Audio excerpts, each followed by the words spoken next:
नमस्कार, खानदेश रेसिपीमध्ये तुम्हा सर्वांचे खूप मनापासून स्वागत आहे। आज आपण बघणार आहोत मसाला डोसा।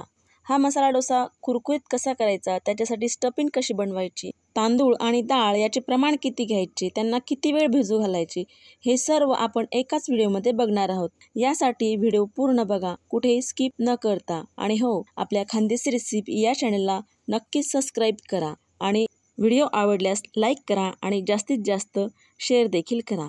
चला तर मग झटपट बघूया याची कृती। सर्वप्रथम इथे एक ग्लास घेतलेला आहे। या ग्लासच्या सहाय्याने आपण तांदूळ मोजून घेणार आहोत। आता प्रत्येक वेळेस आपण वजन काट्यावर वजन करू शकत नाही, म्हणून एक वाटी किंवा ग्लास याच्या सहाय्याने आपण तांदूळ मोजून घेणार आहोत। तर 4 ग्लास इथं तांदूळ घेतलेले आहेत। हे रेशनचे तांदूळ आहे, तुम्ही कुठलाही तांदूळ वापरू शकता। आता यामध्ये भरपूरसं पाणी घालून याला स्वच्छ धुवून घ्यायचे आहेत आणि यावर झाकण ठेवून 7 ते 8 तास याला भिजवून घ्यायचे आहेत। हे साईडला करूया आणि डाळ घेऊया। आता ज्या ग्लासने आपण तांदूळ मोजले होते त्याच ग्लासने आपण डाळ देखील घेणार आहोत। तर 4 ग्लास तांदूळसाठी 1 ग्लास पॉलिश केलेली उडदाची डाळ घेतलेली आहे। यामध्ये सुद्धा खूप सारं पाणी घालायचं आणि याला सुद्धा 7 ते 8 तास भिजवून घ्यायचे आहे। आता 7 ते 8 तास झालेले आहेत। आपण डाळ तांदूळ बघूया। झाकण काढायचं। हे बघा, तांदूळ खूप छान भिजलेले आहेत। डाळ देखील बघून घेऊया। डाळ सुद्धा खूप छान भिजलेली आहे, अगदी टम्म फुगून अशी वर आलेली आहे। आता यामधलं आपण पूर्ण पाणी काढून घ्यायचं। एक मिक्सरचा जार घेतलेला आहे आणि यामध्ये थोडे थोडे तांदूळ घ्यायचे आणि थोडंसं पाणी घालून हे वाटून घ्यायचे आहे। अगदी थोडंसंच पाणी यामध्ये घालायचं आहे आणि खूप छान बारीक असं याची पेस्ट बनवून घ्यायची आहे। हे बघा, तुम्ही बघू शकता, अशा पद्धतीने मी पूर्ण तांदूळ वाटून घेतलेले आहेत। डाळमधलं देखील मी पूर्ण पाणी काढून घेतलं आणि डाळ देखील त्याच जारमध्ये टाकायची आणि थोडंसं पाणी घालून ही सुद्धा खूप छान व्यवस्थित बारीक वाटून घ्यायची आहे। हे बघा, डाळ किती व्यवस्थित बारीक झालेली आहे। याच पद्धतीने पूर्ण डाळ वाटून घ्यायची आणि अगोदर वाटलेल्या तांदूळमध्ये ही डाळ टाकून घ्यायची आहे आणि चमच्याने याला खूप छान असं फेटून घ्यायचं। हे बघा, आणि यावर झाकण ठेवून आपल्याला फर्मंट करून घ्यायचं आहे। या ठिकाणी 7 ते 8 तास झालेले आहेत आणि बघा, पीठ किती फुलून वर आलेलं आहे, म्हणजे हे व्यवस्थित फर्मंट झालेलं आहे।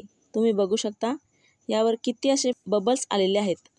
मसाला डोसा करण्यासाठी जी आपल्याला भाजी लागते ती आपण करून घेऊया। एक कढई ठेवली, त्यामध्ये 3 ते 4 चमचे तेल गरम करून घेतलं। यामध्ये 1 चमचा बारीक कट केलेला लसूण घातला आणि 1 चमचा उडदाची डाळ देखील घातलेली आहे। 1 चमचा जिरे घालायचे आणि 10 ते 15 पानं कढीपत्त्याची टाकायची आहेत।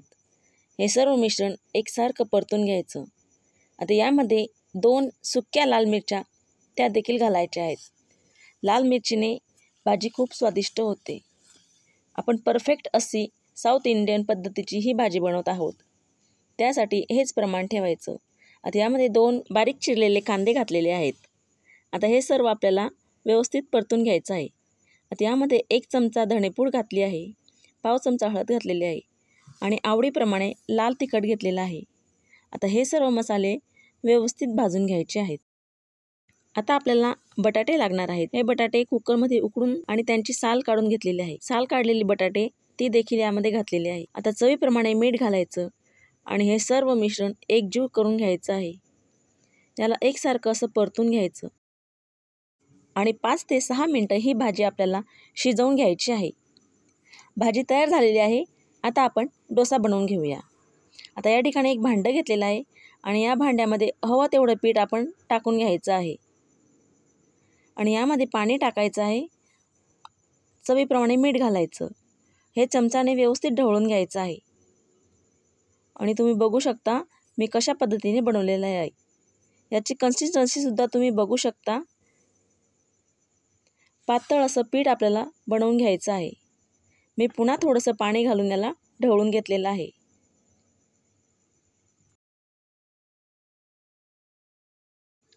आता डोसा बनवण्यासाठी एक तवा गॅसवर ठेवलेला आहे। तव्यावर मिठाचं पाणी टाकायचं आणि याला स्वच्छ करून घ्यायचा आणि अशा तापलेल्या तव्यावर डोश्याचं 2 चमचे पीठ मी घालून घेतलं आणि याला असा गोल आकारामध्ये पसरवून घेतलेला आहे. आणि तुम्ही बघू शकता जाळी देखील किती सुंदर आलेली आहे. आता या ठिकाणी डोसा छान तयार झालेला आहे. आता यावर आपण तयार केलेली भाजी घालणार आहोत.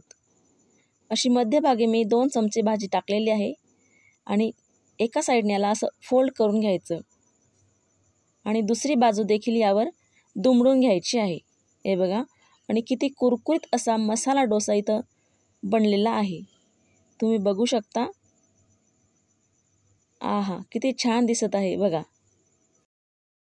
अगदी हॉटेलवर मिळतो तसाच परफेक्ट असा मसाला डोसा इथं बनवून तयार झालेला आहे. आता याला कसं खायचं, सांबार किंवा ओल्या नारळाची चटणी यासोबत हा डोसा खूपच स्वादिष्ट लागतो. आवडीप्रमाणे तुम्ही याला खाऊ शकता. व्हिडिओ आवडल्यास एक लाईक नक्की करा आणि खानदेशी रेसिपीला सबस्क्राईब करा.